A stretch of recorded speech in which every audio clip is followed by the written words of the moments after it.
And let's get on with the details now. It's been a year of heavy-duty demand for the police personnel across the country dealing with cases of crime in various forms. They've also been a subject of attacks from some people who are unhappy about the manner in which the police have handled incidents. But there's a growing concern about the number of officers distributed across Ghana to maintain law and order. Are there enough? So not so clear at the moment, I must say. But in the last 3 or so years, there's not been recruitment into the service until recently, when some 600 personnel were brought in.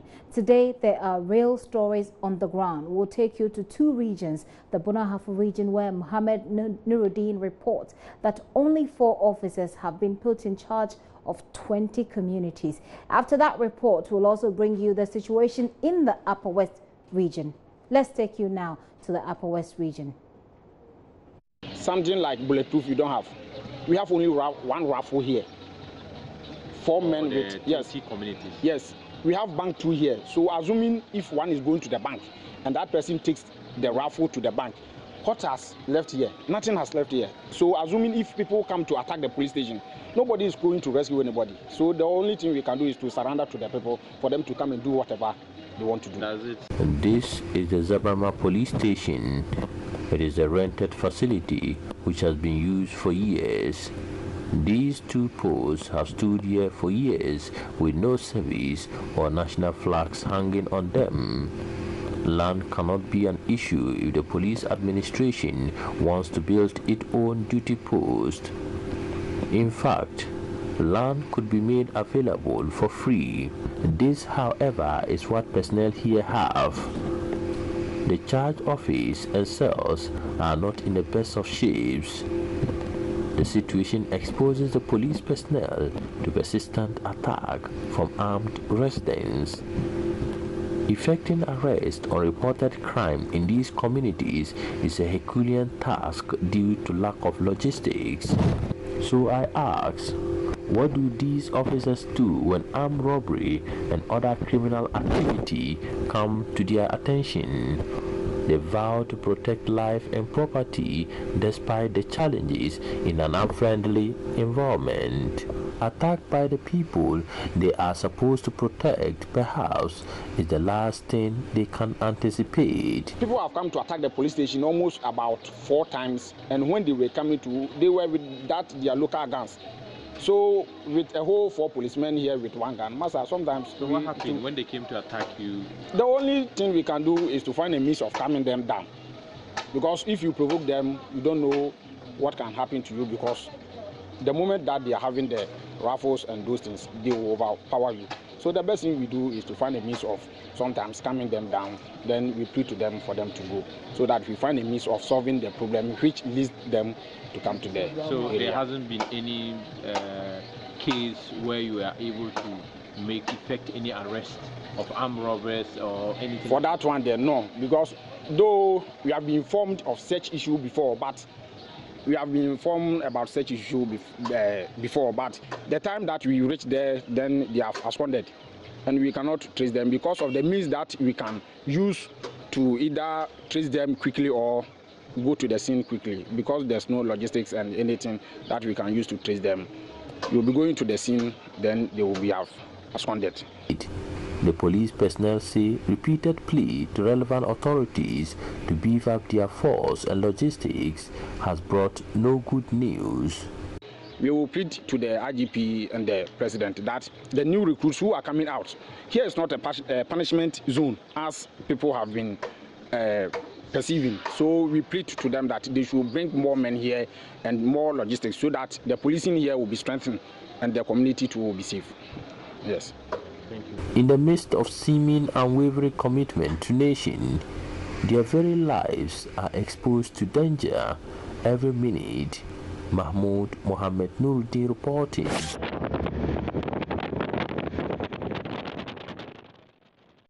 So that was actually in the Bonahafo region from where Mahmoud Mohamed Nuruddin reports. We can now take you to the Upper West region where the figures are staggering. From 1,500 police officers at the start of 2017, the region now has 917 after nearly 600 were transferred without replacement. In the capital, Wa, there are just 97 officers, down from 120 in January. The Region Security Council is very worried about the situation. Regional correspondent Rafik Salam reports. By law, regional coordinating councils in the country are enjoined to hold at least 2 meetings in a year to enable the regional coordinating councils take stock of activities of the preceding months and also lay plans for programs for the upcoming months. It is based on the aforementioned that the Upper West Regional Coordinating Council held its first meeting to discuss pertinent issues that are inimical to the growth of the region. Key among them is the massive transfer of policemen out of the region without any replacement. Deputy Upper West Regional Minister Amidu Chine Isaku stated that the reduction of the staff strength of the police from 1,500 to 917 has opened security gaps in the region. The report that came out indicated that out of 1,500 police personnel that we have in the region, it has reduced to 917 police personnel in the region, which means that between 2015 to date, about 583 police personnel have been transferred out of the region without replacement. And we've also realized that the crime rate somehow has increased because we have a lot of armed robberies within the region. We have a lot of stealing of motorbikes and other items from people's homes going on, and we are very disturbed. We are very worried. We think that the people of the Upper West region are not getting the best of security. And once this report emerged from the Regional Police Command indicating this massive transfer of officials from the region without replacement, we think that we have to appeal to the Ministry of Interior and to the IGP to, as a matter of agency, bring more men, more police personnel to the region so that they can man the various police posts and we can have adequate police personnel to man the region to ensure that life and property are secured. He also hints of plans by the Upper West and Northern Region Security Councils to hold joint security meetings to look into the issue of the increasing cases of armed robbery on the Wabwale Bombay Road. Most of the robberies occur in the northern region jurisdiction, but the people who are affected, 99% of them are people who are either from Upper West or who are coming to do business in the Upper West. And we think that this is scaring people from coming to the Upper West, and therefore we are, as a regional coordinating council, we want to have a meeting of the RESEC of Upper West region with the RESEC of Northern region so that we can together discuss how we can ensure that the part manned by the Northern Regional Police, together with our support, we are able to control the crime rate and the armed robbery on the road so that we can guarantee the security of the people who come to the region to do business and to do investment. Otherwise, we'll be cutting away a lot of investment opportunities. Reporting for J News, Rafik Salam. Wow. And Rafik joins me on the line for more on this very worrying story. Hello, Rafik. Good to have you this afternoon. But how worried are the residents about this situation? Yeah, the residents are really worried about the situation. Taking into consideration the one municipality, I can tell you that at the start of the year, the one municipality, we had 120 police personnel in the one municipality. And as we speak now, the Wa municipality will have only 97 police personnel in Wa. And so if we take the population or housing census of 2010, the Wa municipality, the figure, the number of people in the municipality is about 150,000. And so clearly means that it's not really the best. And so the people are really worried about what's really happening in town. Because even if you look at the statistics involved, the crime rate in the region is not the best for the people. The official you spoke to indicated that RECSEC was going to have a meeting. We've been running this story since yesterday. Has anything been done yet? Has a meeting come off? No, they haven't organized any RECSEC meeting yet. Yesterday it was the Regional Coordinating Council meeting. That was where those figures were churned out. And then we pick it from the Deputy Regional Minister. And so the RECSEC, they want to do it alongside their counterparts from the Northern region, as we have heard from the Deputy Regional Minister. Because, you know, from the Upper West region, when you move towards the south, towards Newale up to Tuna, Sola, Bomboy, that stretch is mostly used by Upper Westerners. And so it looks as if those, excuse my language, those from the northern side of the border are not really, they are not even minding what is really happening. They are not bothered about what is happening in that particular place. And so that's why they want to have that joint patrol team, joint security meeting, so that they'll come up with issues so that they can patrol that particular place better. If not, that road is in the northern region, but the people who use it most are people from the Upper West region. Finally, Rafik, let me find out from you how the police deal with daily activities, their day-to-day activities of policing in the region in the midst of such shortage. The information that I got from the police is not the best, even though they would not like to speak to me on tape or on camera. At the moment, the vehicles that they are using for patrols are down. And let me even cite the situation of the one municipality. It's even worse. They used to have 9 patrol teams. They used to do foot patrols. As we speak now, 9 of the patrol teams that were formed by the police in the one municipality is now crippled, is now folded up. And so they can't do foot patrols now in the one municipality because they only have 97 personnel for the over 150,000 people in the one municipality.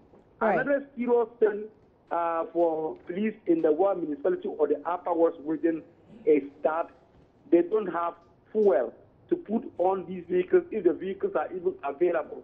Because from the information that I gathered, their fuel consignment a month, the whole of Upper West region, that of Takwa alone, Takwa division, is more than what is given to the Upper West region. And so the police are not really happy with what is really going on. Even they started instances like Boko division.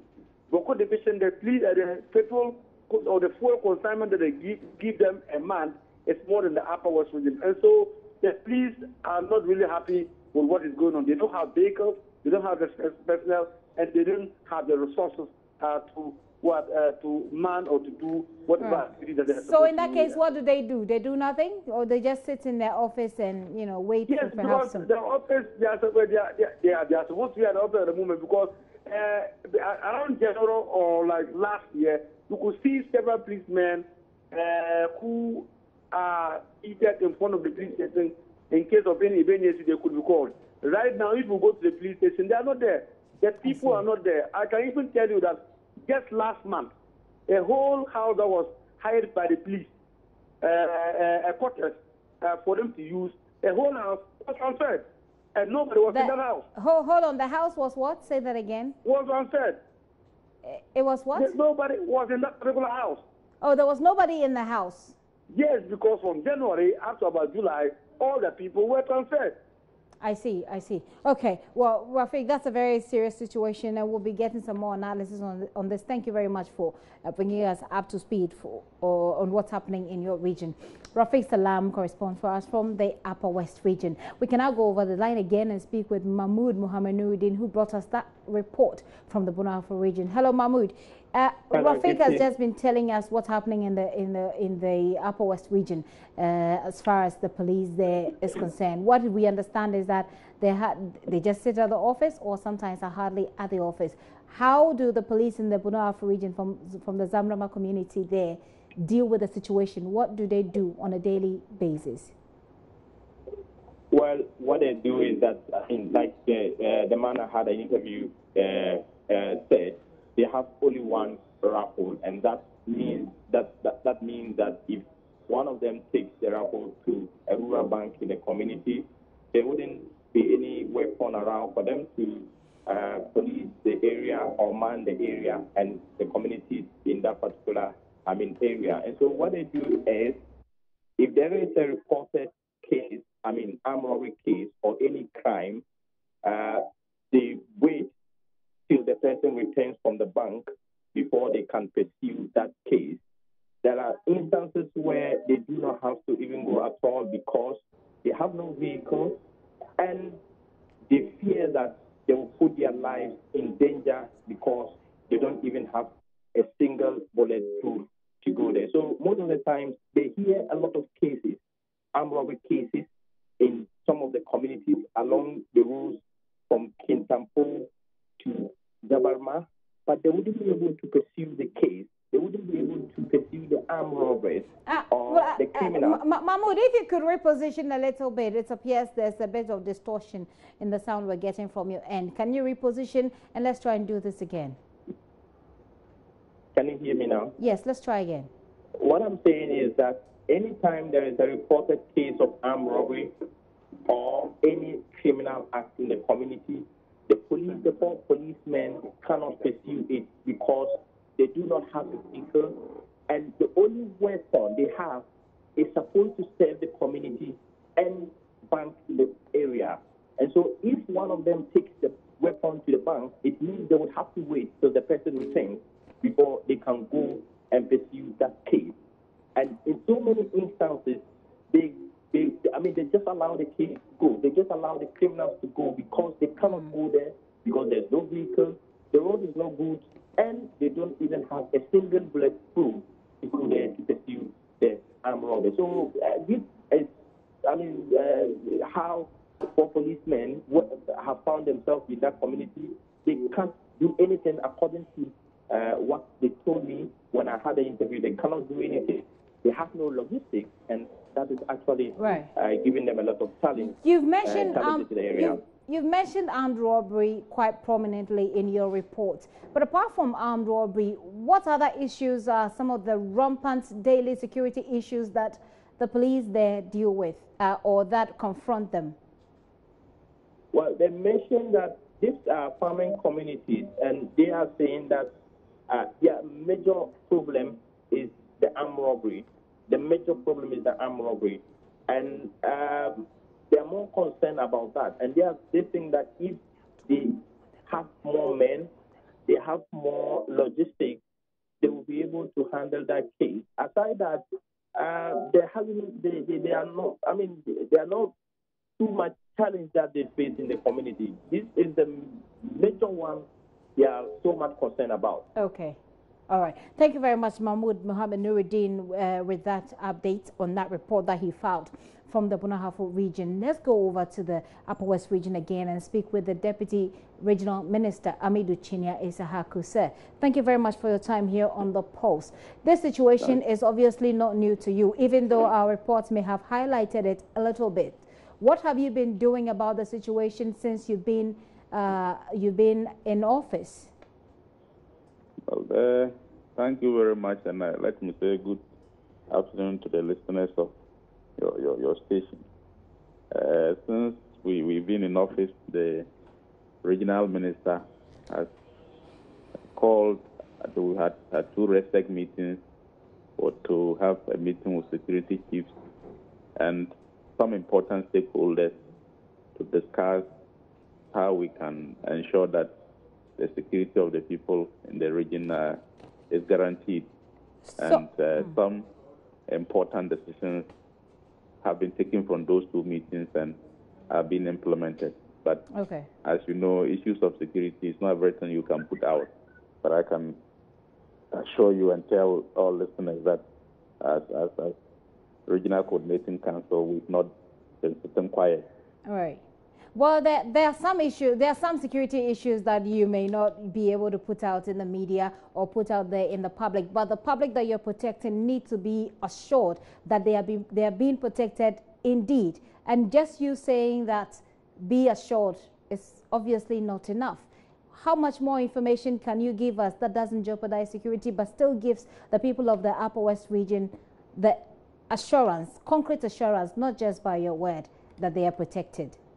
Well, The meeting that we had with the police commander and his men and other security agencies, we have agreed that certain temporal posts be established at various points to ensure that we have men posted to those areas so that they can be, police visibility will increase, especially areas that we feel that they are prone to criminal activities, and that has been done, and some other ones posts are being established.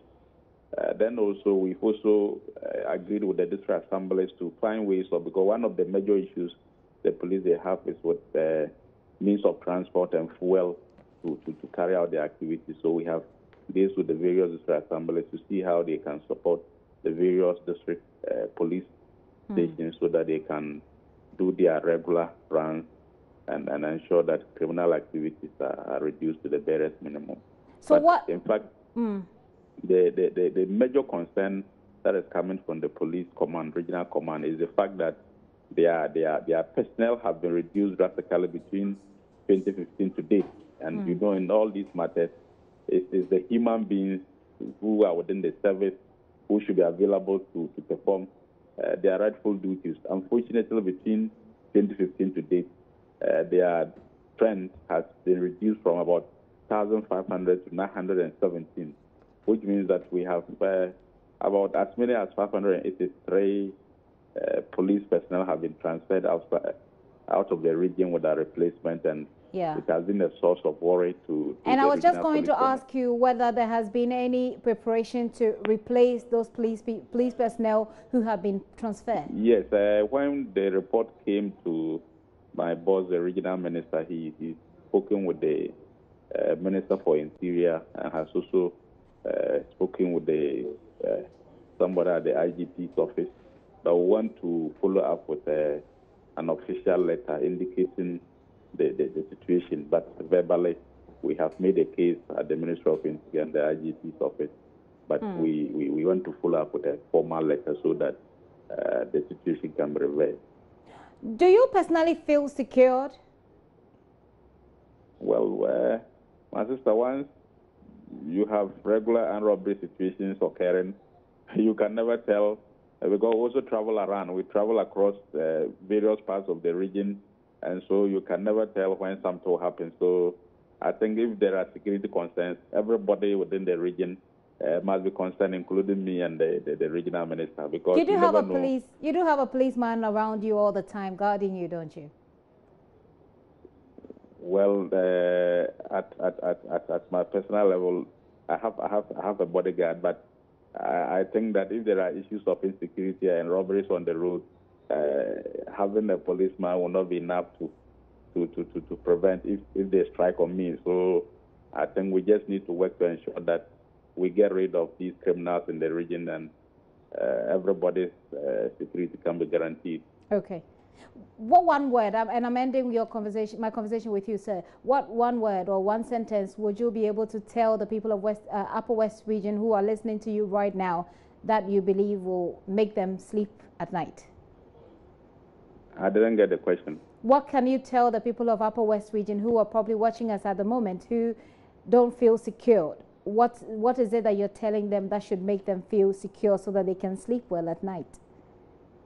Well, like I said earlier, the Regional Coordinating Council, we've had a respect meeting with security chiefs within the region, and we are putting in all what we can do to ensure that crime rate is reduced. Okay. But the appeal we are also making to our people is that most of these criminals are from our communities, are from our villages. They are not, and then sometimes people know the movement of certain individuals and how they make their money. They know such people are criminals, and they are holding them because they don't attack them. Right. If you hold a criminal and you don't report to the police or the security agencies for the person to be arrested and investigated, he will go and attack somebody. Somebody else will also keep a criminal who will also come and attack you. So we want to appeal to the citizens of the Upper West region. If you find out it is suspicion, you believe that the person is probably involved in some criminal activity, you have a duty as a citizen of Ghana to report to the security agency so that the person can be investigated and appropriate actions taken so that collectively we can support the security agencies to do their work. They cannot do the work alone. We, the criminals, are within our communities, and we need to support the police service so that they can discharge their duties to the best of their ability. Right, sir. Thank you very much for your time here on The Pulse. I've been speaking with the Deputy Upper West Regional Minister, Amedu Chena Isahaku. I can still get some more analysis for you, some more answers as well on this topic. ACP David Eklu is Director General of Police Public Affairs. He joins me also on the line. Sir, thank you very much for your time this afternoon. It appears that we've had you quite a few times here on the show this week alone. Let me find out from you. We've seen some massive shake-up in the police service, especially in the Upper West region. We've seen a number of them transferred. As we speak now, there's a huge vacuum. I've spoken to the Deputy Minister, and he says that they've spoken to RECSEC, they've spoken to the IGP's office, and so plans are in place. What are these plans?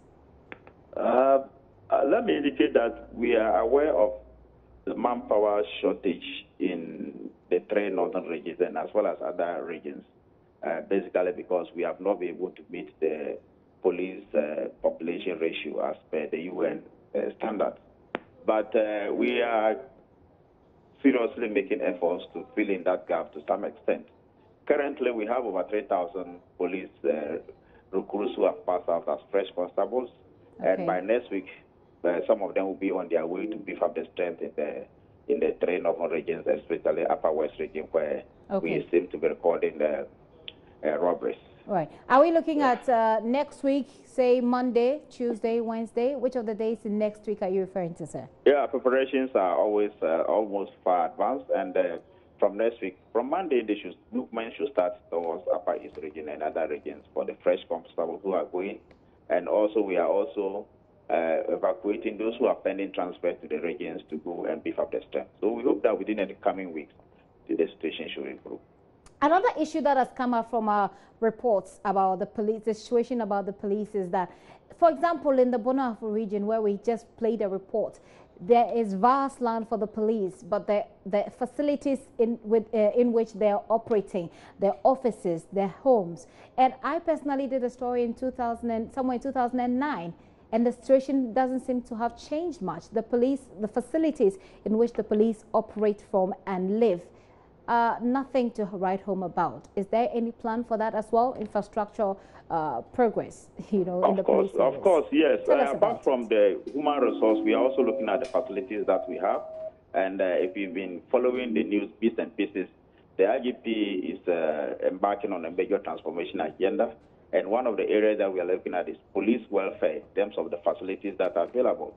So there are plans in place to get these facilities done. I know that most of the assemblies are also doing well to complement what we can provide from the national coffers. And if you go to some of the assemblies, they are actually helping in putting up these structures. Some have provided land, some individuals and groups have also provided police stations. So we will combine efforts. We hope that, and then under this new transformation agenda, we hope to get at least some resources to be able to address these logistics or facilities that the police deserve. Okay, so you are hoping to get logistics under this transformational agenda. That the impression that gives me, and for people who are watching, is that we don't really have a plan. We're not really sure what is going to come to you, what allocation there is in terms of finances for those infrastructure development.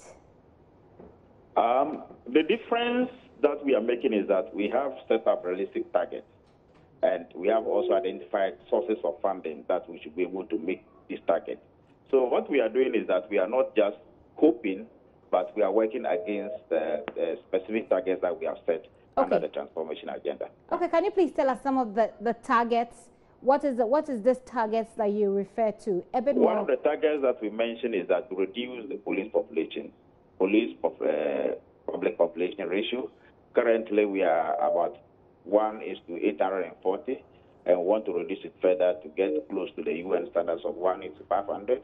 We also want to ensure that at least accommodations are improved, and we get funding for those ones, and also making sure that our manual system, especially in terms of CID and all those ones, are automated. We might not be able to stretch out to all the police stations, but at least we should be able to make some significant progress by the end of the year. At the end of the year, certainly, Yes. sir. We'll be here to remind you, just in case we don't see the progress, we'll be here to remind you that you gave us by the end of the year. But quickly, before you go, and finally, sir, there are some police, we understand, some police personnel who are quite reluctant sometimes when they are posted to areas, you know, far apart from the capital. And you're looking to transfer some of them to replace those who have been moved in the Upper West region. What then do you do about those who are unwilling to move away from the capital? Already, disciplinary action has been taken. I know about one person, and then the rest who have not, they have been notices have been served to them and prepared them, and then the vehicles are procured. At least we are able to put some of our transfer trucks on the road and they'll be moving. If they don't, there are administrative sanctions against such a police officer. What usually will they suffer? What kind of sanction will be brought against them? Immediately, your salary will be stopped, and you'll be tried departmentally for refusing to proceed on transfer, and it could lead to other forms of punishment, reduction in rank, reprimand. There are a wide range of punishment that we have under the police service regulation. Okay. Sir, thank you very much. We appreciate your time this afternoon here on the show. ACP David Eklu is Director General for the Police Public Affairs. They're speaking to us about that security issue. So key things that he mentioned is that in just about a few days, next week they're sending police personnel from Accra to the Upper West region where that massive transfer happened yesterday, and we brought you that story. So some steps are being taken. He also saying that at the end of this year, the police service is hoping to reduce or to do something to raise the level of the police population ratio according to the UN standards in Ghana. So hopefully we'll be here to track that and bring you some more information on that.